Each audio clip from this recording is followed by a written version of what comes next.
Alright, welcome back to B Mother Reviews, everybody. And you know, I'm really starting to resent last year's San Diego Comic-Con because this is now statue number 6 that I've added to my collection after seeing it there for the first time. And this is, of course, the Domino premium format figure from Sideshow Collectibles.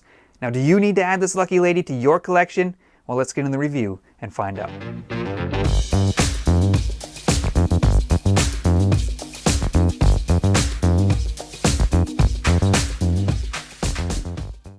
Okay, so Domino's origin in the comics is a little bit of a gray area. Now, the character as she physically appears made her debut in this issue right here, which is the New Mutants number 98.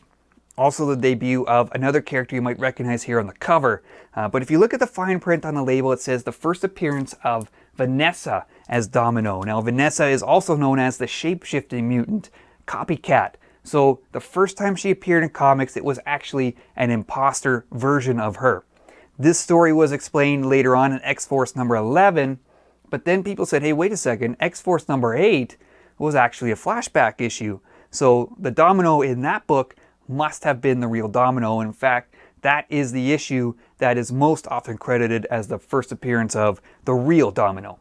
Now, she has had a few solo books over the years, but she's probably best known for her roles in team books. She's been the member of a team called Six Pack. She has spent some time with the X-Men, but she's probably best known for her role alongside Cable on the X-Force. She's actually second in command to Cable, so she's got a pretty high, important role on the team. And she's also been romantically linked with Cable several times over the years as well. Now, growing up, she is the product of a secret government program called Project Armageddon, designed to breed mutants to become the perfect weapon. Now, in the eyes of that program, she's actually a bit of a failure. She was a bit of a write-off for them, and she was eventually broken out of the program by her mother and then raised in a church. But don't let that fool you, because this woman right here is one badass mercenary killer for hire. She's an expert fighter. She's an expert weapon specialist with basically any kind of handgun or weapon you can think of. I mean, she's a total badass, and she's not afraid to use lethal force. Now, her powers center around affecting probability or luck around her. It's kind of a strange power. Like, she can't really control it. She can't direct it. She can't say, well, you know, hey, that guy over there is going to fall down those stairs or slip on that patch of ice or anything like that. It has to be something that is affecting what she's doing. And she subconsciously emits this telekinetic field that affects her environment in her favor. So she's kind of the walking and living embodiment of the saying, if anything bad can happen, it will. For whoever she's going up against, that is. Her luck always turns pretty good. So for example, if she's being held at gunpoint, you know, the shooter's gun will spontaneously jam as he goes to pull the trigger. Or if she's trying to get away in a car, you know, the people chasing her, their tires are going to blow up or something like that. Now, if you've seen Deadpool 2, you know that she was in that movie, played by Zazie Beetz, who did an amazing job in that role. But they get a lot more elaborate with her powers than that. And it's actually a pretty powerful ability. So, should this statue luck her way into your collection? Let's kick off the review with Sculpt and Design next.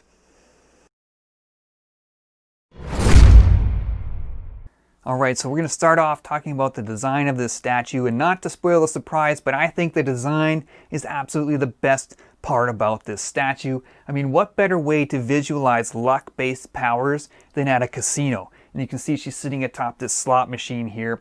And that in itself is kind of a unique part of this statue. There's not very many female statues that I can think of where the female is sitting down.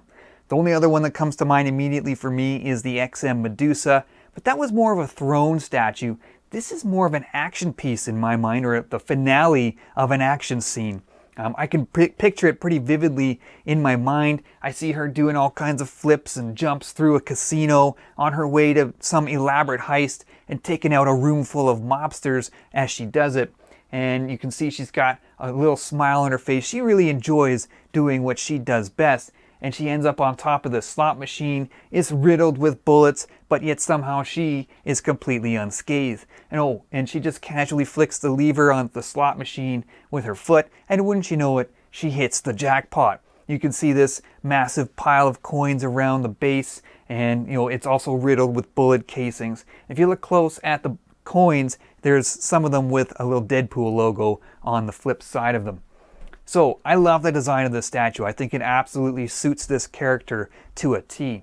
But the sculpt lives up to that design as well. They did a fantastic job with it. I mean, look at her costume. I mean, she is fit for battle with all these weapons strapped to her body. You can see the shoulder harness with the 2 gun holsters there. And of course, those are empty because she's got those handguns in her hands. She's got the belt with pouches and ammo clips strapped around the back. She's got a few more ammo clips here strapped to her thigh. And then just for good measure, she's got an even bigger gun here strapped to her other thigh. Her boots are kind of neat looking with the buckles and the armor up the front. And then her suit has this more flexible looking textured material up the sides and all the way up her ribs and down the insides of her arms as well, giving her the agility to perform these stunt-like maneuvers on the way to completing her mission. So it's really a great sculpt. I really also like this portrait. It's got this little pixie cut. It's kind of a cute portrait. She's got the little smile on her face. It's really extremely well done. But if you get the exclusive of this statue, you actually get a swap out portrait, and we'll talk about that next. Okay, so I mentioned with the exclusive version, you get a swap out portrait, and here it is on the statue now. Now the obvious difference is the hairdo, whereas the regular portrait has that kind of cutesy pixie cut, which really suits that happy-go-lucky smile that she has on her face. This one here, where she's blowing the smoke on her gun, it's more of a sultry and sexy look for the character. Completely changes the feel of the statue, and Domino can be both, so each one is suitable for the character. It also completely changes the display angle for the piece. This portrait here is looking more upward, and you look at her left side of her body, whereas the regular portrait, she's kind of looking more straight ahead or even a little bit downward, and you look at her from the left. So depending on where you display the statue might affect which portrait you're going to end up using. This is the one that I saw on display last summer in San Diego, so this is the one that I really liked and really attracted me to the statue, made me want to buy it. But seeing them both in hand, I like them both a lot. I think, if you get the exclusive, you're going to have a pretty tough decision on your hands.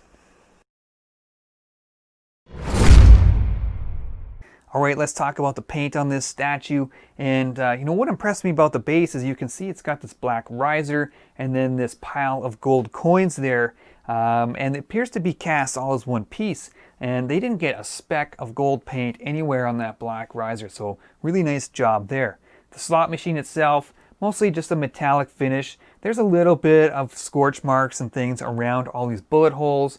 But overall, just a plain metallic looking finish. The labels, the prize readout here, the reels inside the slot machine, and then this logo here on front are likely stencils or some kind of sticker applied to the statue, but they look really nice anyways. Domino herself, you can see the textured parts of her suit have sort of a navy blue color to them, and then the black areas also have a pretty strong blue undertone to them as well. So pretty nice look for her suit. All her weapons and straps are more of a deeper, darker black. Domino is an albino, so that's why she has this very pale white skin, and they did a nice job with that. A little bit of blue shading in there as well. You can see her signature black tattoo around her eye, which is some kind of remnant of the Project Armageddon where she was bred into as a child. But I'll be honest, I don't really know the significance of that tattoo. Why did they do that during the program? Other than it kind of lends to her code name, Domino. She's got a nice kind of bluish green lipstick on that suits the style and the coloring of the rest of the statue. And her eyes are done really well as well. As you know, you can have an otherwise perfect statue, but if those eyes are crossed or googly, it can just ruin the piece. And these eyes, actually the eyes on both portraits, are done really well. So overall, really nice paint job here from Sideshow.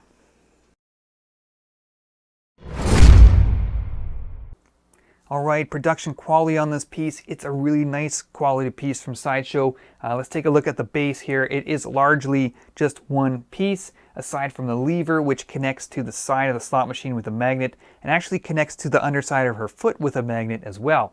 Now her body, her two hands, and her head are separate pieces, and you're going to want to put that right hand onto the wrist before you set her down onto the base because it fits tight to the top of the slot machine there.